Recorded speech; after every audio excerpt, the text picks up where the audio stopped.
Dan posisi saya berdiri ini adalah posisi di mana tepat di depan kepala kereta.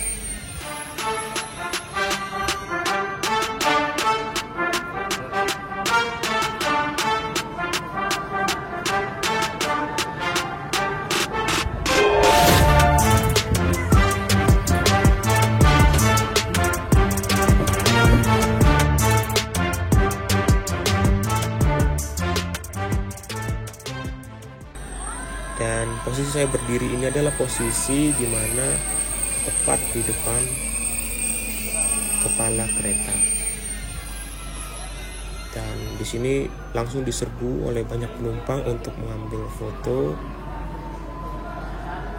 khususnya di siluet depan kereta yang sangat ikonik ini. Oke, kita langsung masuk karena nggak punya banyak waktu di luar, takutnya kita tertinggal kereta ya. Nah, ini di 10.37 sesuai dengan jadwal keberangkatan kita. Dan kereta juga sudah bergerak meninggalkan stasiun Padalarang. Jadi sangat on time sekali ya. Di sini kita lihat dulu review bagian kursinya, ada hook untuk menaruh barang bawaan kita. Kemudian ada seat back pocket, ada footrest di bagian bawah sini. Ini dia seat back pocketnya mirip seperti yang ada di pesawat ya. Dia seperti ada pairnya seperti itu. Kemudian di bagian atas ada pegangan ya.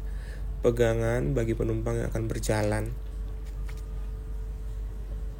Bagian atasnya, di bagian atap ini ada semacam TV kecil untuk menampilkan informasi maupun pengumuman. Dan sudah ada running text juga di bagian pintu. Dan pintunya itu teman-teman BTW, dia terbuka secara sensorik. Jadi ada semacam sensor yang harus kita dekatkan dengan tangan kita sehingga dia akan terbuka. Jadi buat teman-teman jangan dipaksa ya kalau untuk membuka pintu itu. Di awal keberangkatan ini, kecepatan dari Wush belum bisa maksimal hingga 350 km per jam, yang mana kecepatan tertinggi dari kereta cepat ini dikarenakan pasti akan menggunakan konsep gradual ya, karena nggak mungkin dari diam langsung ke 350, pasti akan membutuhkan waktu untuk merangkak naik ke kecepatan tertinggi tersebut. Untuk suasana di dalam sangat homey, sangat nyaman, mulai dari kombinasi warna dari interior, desain interior, lighting, dan juga penataan memang sangat modern sekali.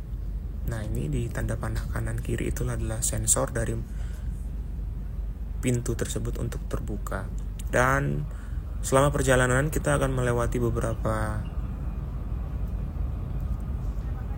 terowongan, sehingga dalam kondisi tersebut akan lebih gelap.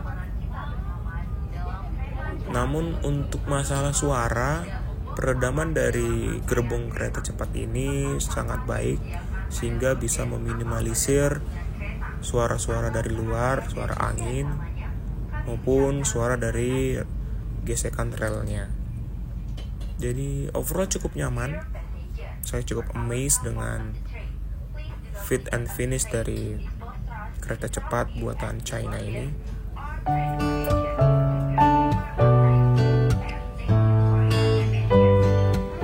Untuk laci di bagian atas untuk penumpang, untuk barang-barang penumpang maksudnya, dia menggunakan konsep yang terbuka. Jadi memang teman-teman walaupun ini perjalanannya singkat, tetap untuk stay aware dengan barang-barang bawaannya. Ini coba kita lihat ke bagian belakang, sambungannya juga cukup halus dan tidak begitu terdengar gesekannya ya.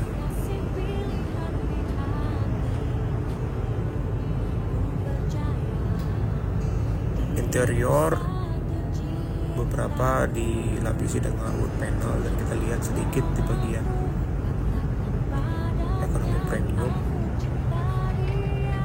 nggak usah lama-lama karena segen juga.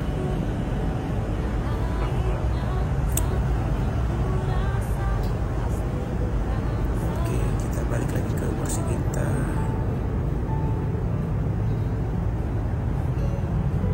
Oke, jadi kurang lebih seperti itu ya cara membuka pintunya. Di kelas bisnis ini tempat duduknya memang sangat lebar, nyaman sekali dengan dilapisi kulit. Saya kurang tahu nih kulitnya sintetis atau yang jenis apa, namun sangat nyaman lah ya. Padahal di ekonomi premium itu pun bahannya seperti semacam blue true gitu. Jadi dipastikan apabila ruangan kabin sangat dingin, pasti itu bisa menghangatkan penumpang karena bahan blue true itu memang memiliki karakter hangat ya. Kalau dibandingkan dengan Shinkansen yang ada di Tokyo, karena memang di sana ada musim dingin atau musim salju gitu ya, jadi memang kebanyakan kereta di sana menggunakan kursi berbahan blue true ataupun suede, sehingga mereka bisa lebih nyaman ya penumpangnya saat kondisi lagi musim dingin.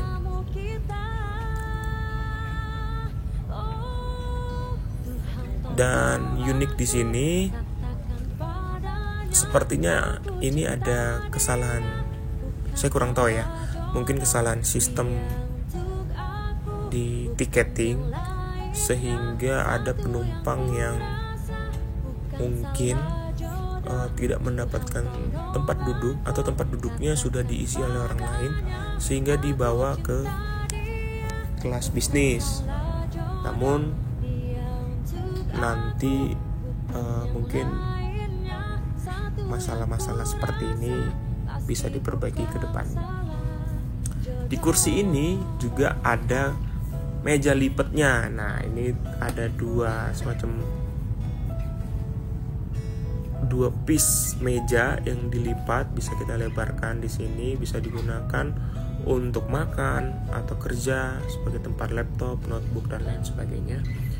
Kemudian kualitas dari meja lipatnya juga sangat bagus ya, karena sepertinya menggunakan aluminium ya. Fit and finish dari setiap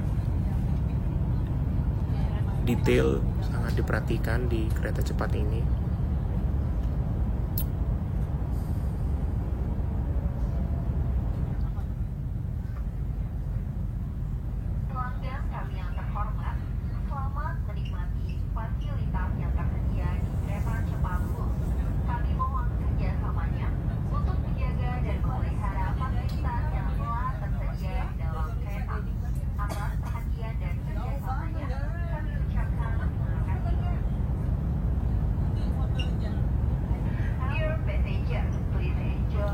Lagi-lagi saya merasa di kabin ini sistem pendinginnya atau AC itu belum pada tahap yang cukup membuat nyaman ya. Bagi saya pribadi, saya kurang tahu bagaimana impresi dari penumpang yang lain, tapi yang bagi saya agak kurang dingin ya AC-nya.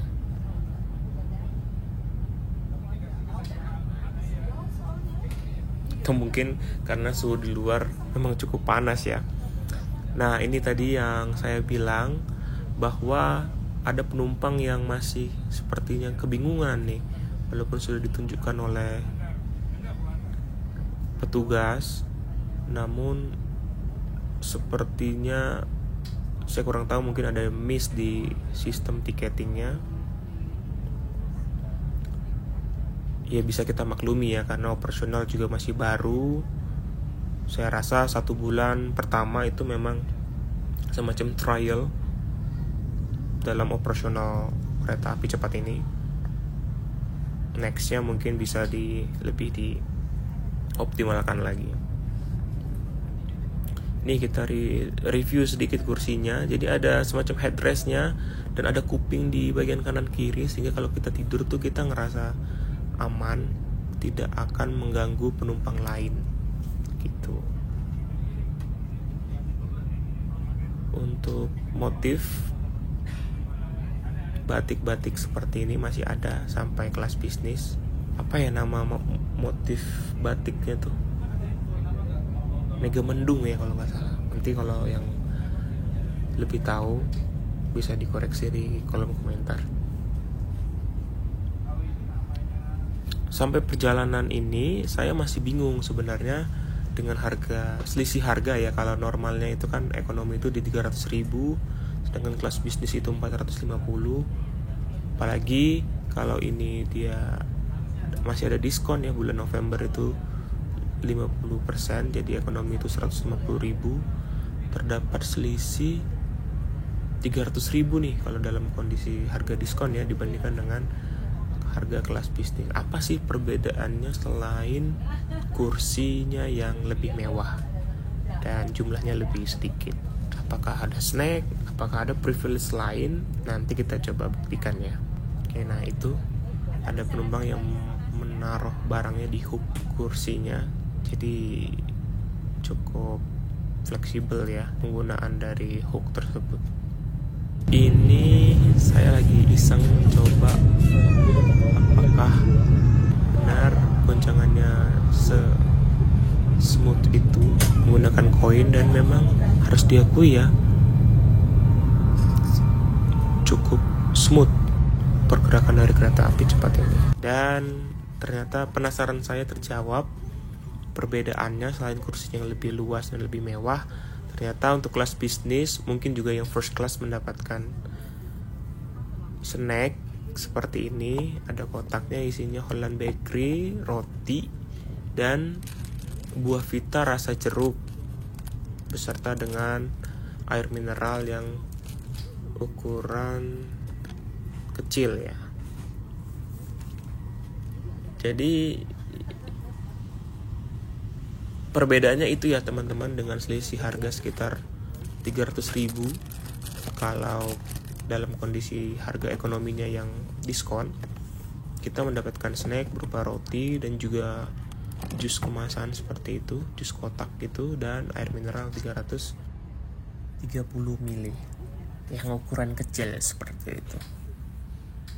Untuk jumlah dari kursi di kelas bisnis ini, kalau bisa kita hitung bahwa ada 10 row yang masing-masing ada 2 seat di masing-masing sisi kiri maupun sisi kanan, sehingga total ada 4 kali 10 40 seat kelas bisnis di satu gerbong ini. Dan ini sudah 11.02. Jadi kalau di jadwal tadi di tiket 11.06 kita akan sampai di Halim. Artinya kurang lebih 4 menit lagi kita akan sampai di stasiun akhir, stasiun Halim. Jadi gak terasa ya sebenarnya perjalanan kita ini dari Bandung menuju Jakarta kurang lebih ya sekitar 1 jam lah ya kalau kita hitung, termasuk perjalanan dari stasiun Bandung menggunakan kereta api feedernya, yang mana biasanya kita bisa menghabiskan waktu 2 sampai 3 atau 3,5 jam bahkan kalau menggunakan mobil dari Jakarta Bandung. Kalau kereta reguler mungkin sekitar 3 jam. Jadi kita bisa menghemat kurang lebih 2 jam perjalanan apabila kita menggunakan kereta api cepat ini. Gimana menurut teman-teman? Apakah worth it dengan harga katakanlah nanti ketika bukan diskon lagi sekitar 300.000, bisa mengurangi waktu tempuh 2 jam dari kereta api reguler.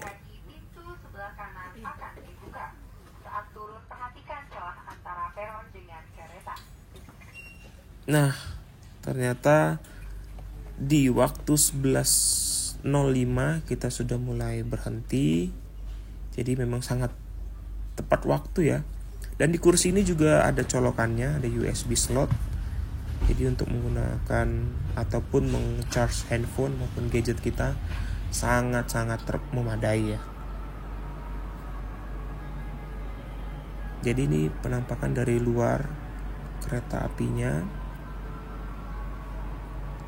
kereta api cepatnya di stasiun Halim di Jakarta. Oke, kita turun. Di sini penampakan dari peronnya sangat megah dengan pilar-pilar yang tinggi, ceiling yang mewah.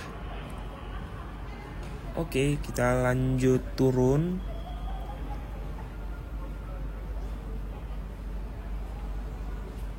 Jadi di sini ada dua metode, ada yang menggunakan eskalator maupun tangga biasa ya. Nah, ini di sini hasil pengerjaannya ternyata masih ada beberapa cat-cat yang masih belum rapi, mungkin belum dibersihkan oleh tim pengelolanya. Oke, kita lanjut keluar. Ini di kedatangan 2 ya, dari stasiun Halim. Dan keluar dari sini tetap perlu menggunakan QR code dari tiket kita masing-masing. Caranya sama seperti kita masuk sebelumnya di stasiun Padalarang, menggunakan QR code yang ada di handphone ataupun menggunakan tiket kita yang telah di-print. Kita masukkan, lalu akan keluar dan kita cabut baru pintunya terbuka. Oke.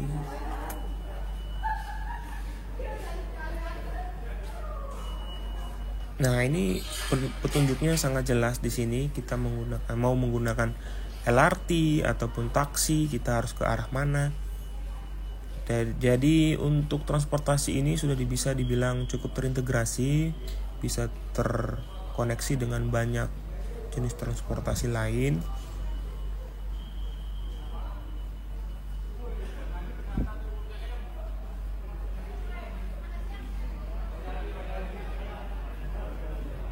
Ini ada parkir, ada mobil motor maupun bus. Nah, jadi ini karena masih baru, tenan-tenannya belum banyak seperti stasiun-stasiun pada umumnya.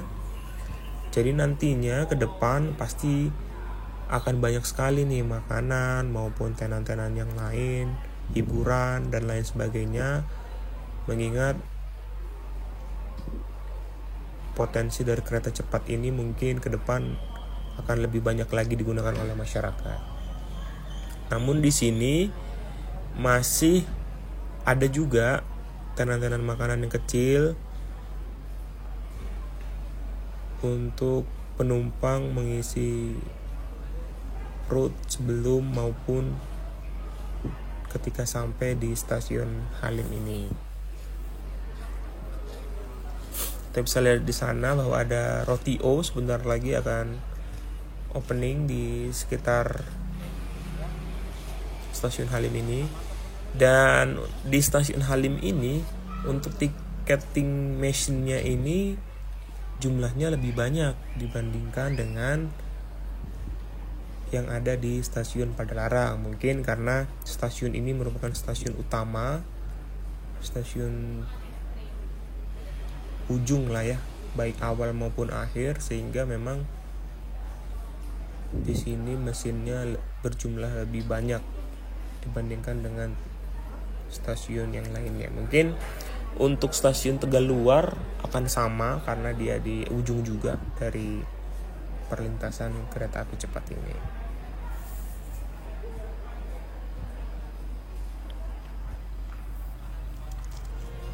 Dan ini adalah satu wall yang menceritakan tentang milestone dari perjalanan PT KAI yang sudah 156 tahun, dimulai dari perjalanan kereta api pertama, yaitu Semarang Tanggung di 1867. Bahkan sebelum Indonesia merdeka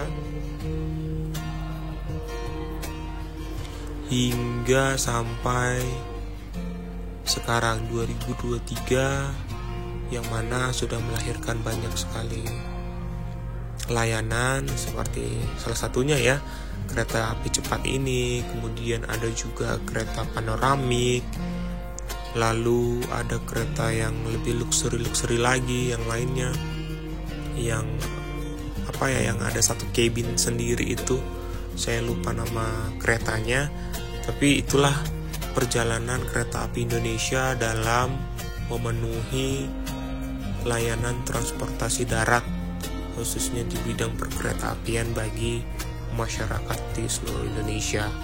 Karena kereta api ini bukan lagi cuma ada di Jawa, tapi sudah ada di layanannya ada di Sumatera dan Sulawesi gitu.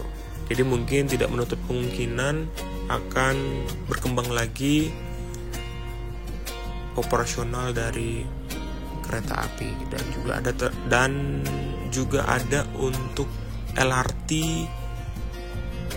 maupun MRT nantinya akan lebih banyak lagi di seluruh Indonesia. Oke, mungkin segitu dulu aja pengalaman dari perjalanan saya menggunakan kereta api cepat Wush dari Bandung menuju Jakarta, yakni di Stasiun Halim. Buat teman-teman yang mau bertanya, silahkan tulis di kolom komentar, dan terima kasih.